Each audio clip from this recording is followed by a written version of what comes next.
Bien-aimés dans le Seigneur, je vous salue tous dans le nom précieux de notre Seigneur Jésus-Christ. Vous avez ici votre frère, votre bien-aimé, votre serviteur, le frère Meshach Boni. Et je voudrais remercier le Seigneur pour cette opportunité, pour ce privilège qui m'est encore accordé de pouvoir partager ce message avec vous. Et c'est un message que je juge de très important pour nous d'abord en tant que chrétiens, pour nous en tant que corps de Christ. Ce message, il est pour moi. Et je veux mettre en pratique ce message. Et je pense que ça doit être la même chose pour tout un chacun de nous en tant que chrétien d'abord et après en tant qu'église, corps de Christ. Peu importe le niveau que tu occupes, que tu sois un simple membre, que tu sois un responsable, que tu sois un leader, peu importe ton titre, ce message t'est dédié. Vous savez pourquoi? Jésus a dit, vous êtes dans l'erreur parce que vous ne connaissez pas les Écritures. Autrement dit, il est possible en tant que chrétien de marcher dans l'erreur, de vivre dans l'erreur, si nous ne connaissons pas les Écritures. Et vous savez, la connaissance, elle seule ne suffit pas. Si nous n'avons pas la compréhension de la parole, alors la connaissance seule ne suffit pas. Parce que c'est ça Paul a dit, il dit la lettre tue, mais c'est l'esprit qui vivifie. Il y a beaucoup qui connaissent la lettre. Il y a beaucoup qui connaissent le logos. Mais la révélation, ce qui est derrière les lettres, ils ne connaissent pas ça. Et c'est pourquoi ils marchent dans l'erreur. Ils prétendent connaître, alors qu'en réalité, ils ne connaissent absolument rien. Alors s'il y a une prière que nous, en tant que chrétiens, que nous, en tant qu'église, nous devons faire quotidiennement, c'est la prière que j'ai tirée du livre de Luc, chapitre 24, verset 45. La prière s'intitule comme celle-ci. Seigneur, ouvre mon esprit pour comprendre les Écritures. Vous savez pourquoi il faut comprendre les Écritures? Le niveau de votre compréhension détermine le niveau de votre productivité. Le niveau de votre compréhension détermine le niveau du résultat que vous commandez étant chrétien. Un chrétien peut être membre simple et commander encore plus de résultats qu'un responsable d'église en fonction du niveau de la compréhension que chacun a de la parole de Dieu. Et c'est le rôle du Saint-Esprit de nous aider, de nous éclairer, de nous ouvrir les yeux, de nous ouvrir l'esprit pour comprendre en mieux les Écritures et pouvoir capitaliser, pour pouvoir rendre ça rentable dans nos vies personnelles, dans notre vie, dans notre marche avec Dieu. Alors, le Saint-Esprit est disposé pour nous ouvrir la parole. Le Saint-Esprit est disposé pour nous ouvrir les Écritures. Mais la question est celle-ci. Sommes-nous disposés à recevoir les enseignements du Saint-Esprit? Ça, c'est la grande question. Mais je crois que c'est le désir de tout un chacun de nous de comprendre la parole, de grandir dans la parole. C'est pourquoi je voudrais faire cette prière en ce moment. Saint-Esprit, je remets quiconque est en train d'écouter cette parole entre tes mains. Je prie que tu lui ouvres l'esprit alors qu'il serait en train de regarder cette vidéo, alors qu'il serait en train d'écouter cette parole. Ouvre ses yeux afin qu'il puisse comprendre cette parole. Une fois qu'il a compris cette parole, donne-lui maintenant la grâce de mettre en pratique cette parole afin de pouvoir bénéficier, profiter de toutes les bénédictions cachées dans cette parole. Merci Saint-Esprit.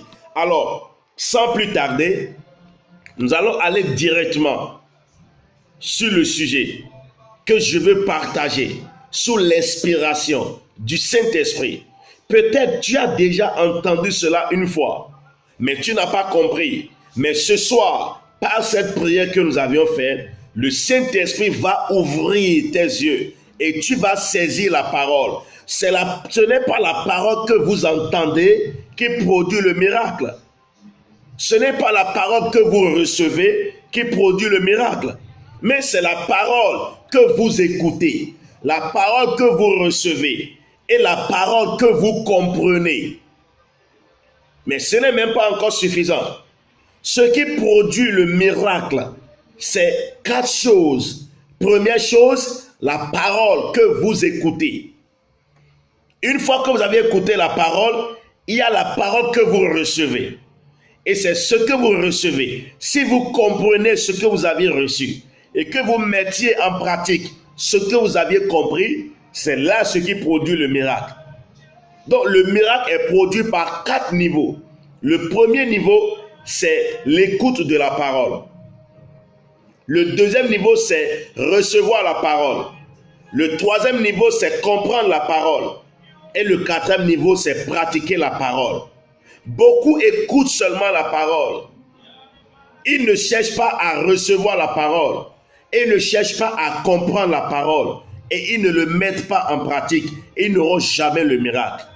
Alors ce soir, ma prière, c'est que nous puissions, en plus de l'écoute de cette parole, que nous puissions la recevoir. Et une fois reçu, le Saint-Esprit va nous donner la compréhension et nous allons nous engager à mettre en pratique cette parole pour pouvoir provoquer un changement, un miracle dans notre vie. Alors, quelle est cette parole que je vais partager ce soir? Je l'ai intitulée « À quoi associes-tu le nom de Dieu ?» Ce thème est un peu banal et un peu bizarre. À quoi associes-tu le nom de Dieu? À quoi associes-tu le nom de Dieu? Qu'est-ce que ce thème voudrait dire? Ça voudrait dire simplement que dans l'ignorance, nous en tant que chrétiens, nous en tant que corps de Christ, nous associons le nom de Dieu à des choses. Et la question est celle-ci: à quoi tu associes le nom de Dieu? Elle est simple la question, mais elle est profonde et ça fait réfléchir. Pour pouvoir répondre un peu à cette question, excusez-moi, pour pouvoir répondre un peu à cette question, nous allons essayer de définir un peu les choses. La question est celle-ci: à quoi associes-tu le nom de Dieu? Quelles sont les choses auxquelles tu peux associer le nom de Dieu? Mais pour définir les choses auxquelles nous avons l'habitude d'associer le nom de Dieu, il faut alors d'abord savoir quel est le nom de Dieu que nous employons, que nous utilisons et auquel nous associons des choses. Vous savez, lorsque vous prenez 2 objets de même nature et que vous les mettez ensemble, cela produit donc un mélange homogène. Ça forme un mélange homogène. Ça peut aller ensemble. Mais il y a des mélanges que vous faites qu'on appelle des mélanges hétérogènes, c'est-à-dire 2 éléments de différentes natures. Et ça ne peut pas marcher. Autrement dit, cette question nous interpelle et nous montre simplement que le nom de Dieu peut être associé à certaines choses qui sont conformes à sa nature. Et ça va aller ensemble. Le nom de Dieu peut être associé à certains attributs de Dieu, à certaines caractéristiques de Dieu, à certaines natures de Dieu, parce que c'est des choses de même nature et ça pourra aller ensemble. Mais au même moment, il y a des choses qui sont incompatibles à la nature de Dieu. Donc ce sont 2 éléments différentes natures qui ne peuvent jamais rester ensemble pour être associés. Mais ce que nous faisons aujourd'hui, en tant que chrétiens, nous prenons le nom de Dieu que nous associons à des choses qui sont de différentes natures. Et c'est pourquoi nous souffrons des conséquences négatives. Parce que la Bible dit, dans Exode chapitre 20, verset 7. Lorsqu'il a cité les 10 commandements, il a dit, tu ne vas pas utiliser le nom de Dieu en vain. Tu ne vas pas utiliser le nom de Dieu en vain, car Dieu ne laissera pas impuni celui qui fait chose pareille. Autrement dit, chaque fois que nous utilisons ou que nous associons le nom de Dieu à quelque chose qui n'est pas de la même nature que Dieu, nous ne restons pas sans être punis. Dieu nous frappe de cette punition et nous subissons les conséquences sans le savoir. Mais à partir d'aujourd'hui, je prie que le Saint-Esprit puisse nous ouvrir les yeux. Je prie que le Saint-Esprit puisse nous ouvrir les yeux. À quoi associes-tu le nom de Dieu? Bien-aimés dans le Seigneur, c'est un message profond et je prie que Dieu nous ouvre véritablement les yeux. Lorsque vous allez dans Exode chapitre 3, lorsque Dieu a rencontré Moïse à travers le buisson ardent, il a donné à Moïse une mission divine qui est d'aller libérer Israël, son peuple qui était en esclavage, qui était en captivité dans le pays d'Égypte. Et Moïse rapidement a refusé à Dieu pour dire, Dieu, moi je suis un bègue et je suis un petit, je ne sais point parler. D'abord Dieu s'est fâché contre lui et dit, celui qui a créé la bouche, ne pourra-t-il pas te permettre de parler? Ne dis pas que tu es un enfant. Dieu s'est fâché contre lui. Maintenant, verset 13, Moïse a dit, d'accord, j'accepte. Maintenant, si je vais en Égypte et que je leur dis, le Dieu de votre père, le Dieu de votre père, Abraham, Isaac, Jacob, Joseph, le Dieu de votre père, le Dieu de votre père m'a envoyé vers vous pour vous libérer. Verset 13, et si il me demande, Exode chapitre 3, verset 16, et si il me posait la question, qui est ce Dieu qui t'a envoyé? Comment s'appelle ce Dieu qui t'a envoyé? Et c'est alors, verset 14, Dieu lui-même répondant à Moïse. La Bible dit, Dieu parla à Moïse et dit, verset 14, Exode chapitre 3, Dieu lui dit, je suis celui qui suit. Va leur dire que je suis t'a envoyé. Autrement dit, le nom de Dieu, selon Exode chapitre 3, versets 13 et 14, c'est je suis. Je suis. Je suis. Le nom de Dieu, selon Exode 3, versets 13 et 14, c'est je suis. La question que j'ai posée au départ, c'est ceci. À quoi associes-tu le nom de Dieu? Et si nous avions établi par l'aide du Saint-Esprit que je suis est le nom de Dieu, à quoi toi, chrétien, tu associes cela? Associes-tu cela à des choses de même nature pour former un mélange homogène? Ou associes-tu cela à un objet de différente nature pour former un mélange hétérogène? Rappelle-toi, Exode 20, verset 7, Dieu frappera quiconque va utiliser son nom pour des choses vaines. Alors, à quoi associes-tu le nom de Dieu? Et le nom de Dieu est je suis. Lorsque tu dis je suis malade, je suis pauvre, je suis fauché, je suis découragé, je suis abattu, je suis malade, je suis découragé, je suis faible. Bien-aimé, tu es en train d'attirer la punition de Dieu. Chaque fois que tu utilises le nom de Dieu pour ces choses, c'est deux choses de différentes natures. Dieu est, son nom c'est je suis. Donc quand tu dis je suis malade, tu dis Dieu malade. Dieu n'est pas malade. Quand tu dis je suis pauvre, Dieu n'est pas pauvre. Quand tu dis je suis faible, Dieu n'est pas faible. Quand tu dis je suis fauché, Dieu n'est pas fauché. Quand tu dis je suis abattu, Dieu n'est pas abattu. Quand tu dis je suis foutu, Dieu n'est jamais foutu.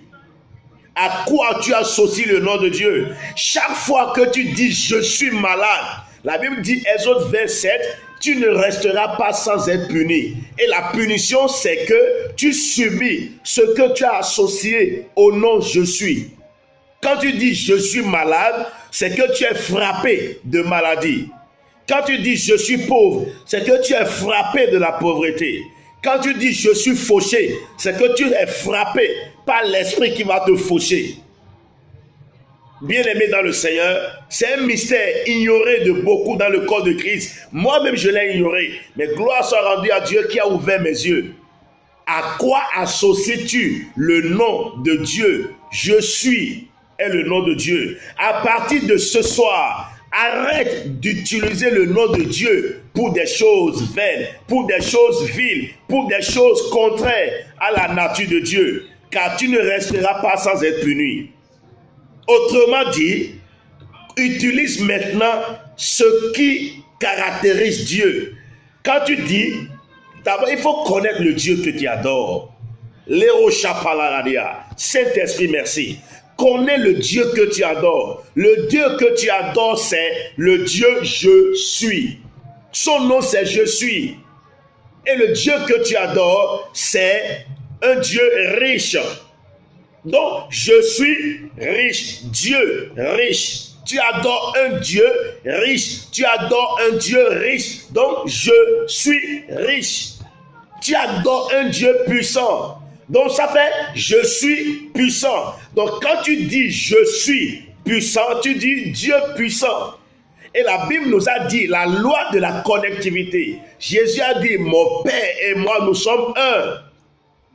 Donc, quand tu prends deux éléments de même nature que tu mets ensemble, ça forme un mélange homogène, un indissociable. Donc, quand tu dis je suis riche, autrement dit, je suis, c'est-à-dire Dieu est riche, ça s'associe et ça devient ta portion. Je suis riche. C'est pourquoi à partir de cet instant, je peux voir quelqu'un commencer à déclarer je suis riche. Je suis prospère, je suis intelligent, je suis sage, je suis grand, je suis prospère, je suis saint.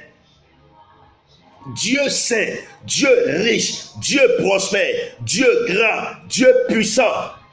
Je suis puissant, je suis riche, je ne suis pas pauvre. Je suis n'est pas pauvre. Je suis n'est pas pauvre. Je suis n'est pas malade. Je suis fort. Je suis fort. Je suis fort. Je suis puissant. Je suis riche. À quoi associes-tu le nom de Dieu? À partir de ce soir, commence à changer tes déclarations. Commence à associer le nom de Dieu, je suis, à tout ce qui est bon en Dieu. Et tu verras que ces choses vont se matérialiser dans ta vie. Est-ce que quelqu'un comprend le message ce soir? Je suis riche, car Dieu est riche. Je suis riche, je suis prospère, je suis grand, je suis grand, je suis grand, je suis extraordinaire, je suis amour, je suis saint, car Dieu est saint.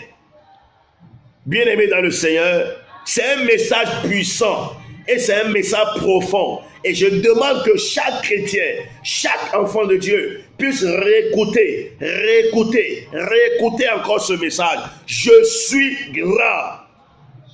Je suis grand. Je suis puissant. Je suis riche. Je ne suis pas malade. Je ne suis pas pauvre. Je ne suis pas un vaurien. Je suis un super intelligent. Je suis sage, car Dieu est sage. Je suis sage. Bien-aimés dans le Seigneur, je vous laisse avec cette phrase. Tant que vous allez associer le nom de Dieu avec ces choses négatives, vous serez frappé de ces choses négatives. Mais quand vous allez associer le nom de Dieu avec ces choses positives qui sont en Dieu, vous allez expérimenter ces choses. Encore une fois, je vous remercie pour l'écoute. Et ma prière est que le Saint-Esprit puisse nous donner véritablement la compréhension de ce message. Et à partir de ce jour, que nos langages changent. Je suis riche. Je suis pauvre. Jamais. Ne le dis pas ça. Ne le dis plus jamais. Ne dis plus jamais je suis malade. Car Dieu ne peut pas être associé à la maladie. Dieu ne peut pas être associé à l'échec. Dieu ne peut pas être associé à la mévente. Je suis riche. Je suis grand. Je suis sage. Je suis intelligent. Je suis prospère. Je suis fort. Et c'est alors que tu vas commencer à expérimenter ce que tu es en train de déclarer. Bien-aimés dans le Seigneur, je vous remercie pour l'attention que vous aviez pu prêter à ce message. Réécoutez encore ce message et demandez au Saint-Esprit de vous enseigner, de vous parler, de vous donner la compréhension. Et vous allez voir, c'est un mystère qui peut changer la misère de votre vie.